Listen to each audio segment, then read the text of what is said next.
It was a challenge to try and capture something as iconic as Alcatraz.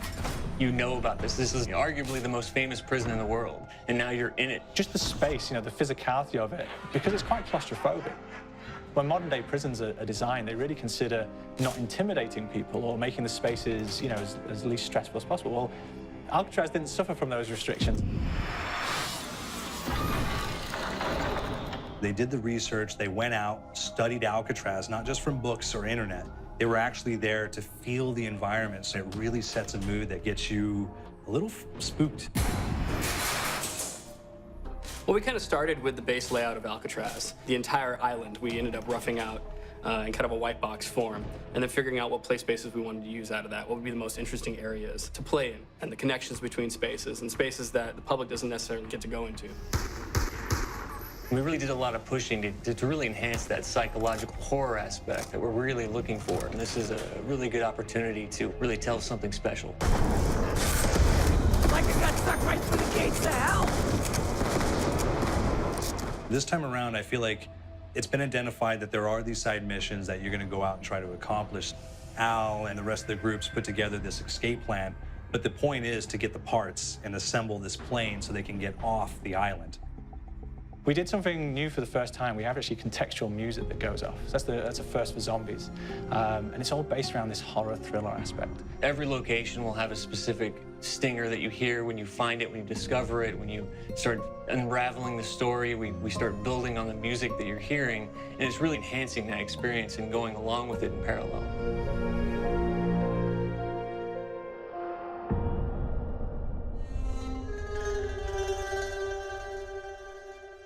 Because we wanted to embrace this kind of horror thriller element, we wanted character actors, guys who could really embody someone and then convey emotion. So that's why we went for guys like Ray Liotta, getting in that kind of guy, we wanted a frantic nature. So he plays a character called Billy Handsome, who's this kind of psychopath who would be employed by the mob to kill people in interesting ways.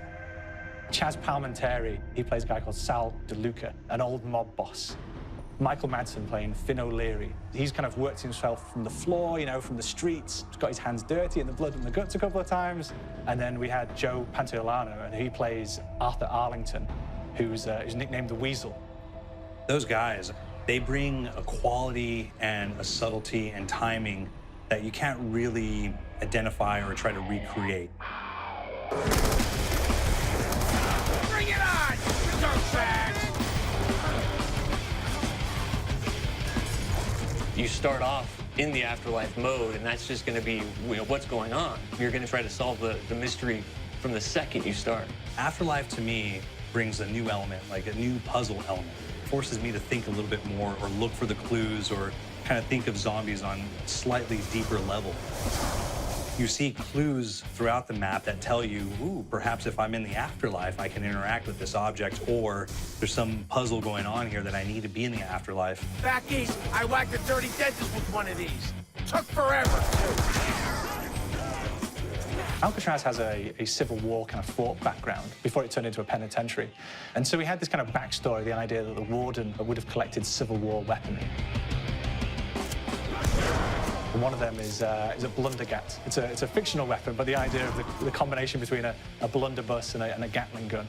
And possibly, there might be a way of upgrading it to a more fantastical weapon that the players may find. You all gotta go sometime? You just went now. There's one main zombie, one big zombie that's going to come through and wreak havoc on your life. He'll lock down the perk machine, he'll close down the box, so you have to pay to get that open again, so you don't want him to interfere with your process. Now's a good time to pick a fight. It's a fun challenge. It keeps things moving forward. In terms of perks, we have a new perk called Electric Cherry. When you reload, it gives a shock around you, which scales over time. I was asking for it, baseball. There's so much to experience in this map. Every time I play it, there's a new tactic to take, a new experience, a new objective to go for. But there's also this layer of things that we aren't exactly exposing to the players right off the bat and will need to be discovered. Don't let me go. Is it the calling we hear? We've got the undead in there, we've got these historical elements, and these fantastic actors all seem to be with peace with each other in this kind of same world. So It's magical, and our team is incredibly excited by it. This is the call.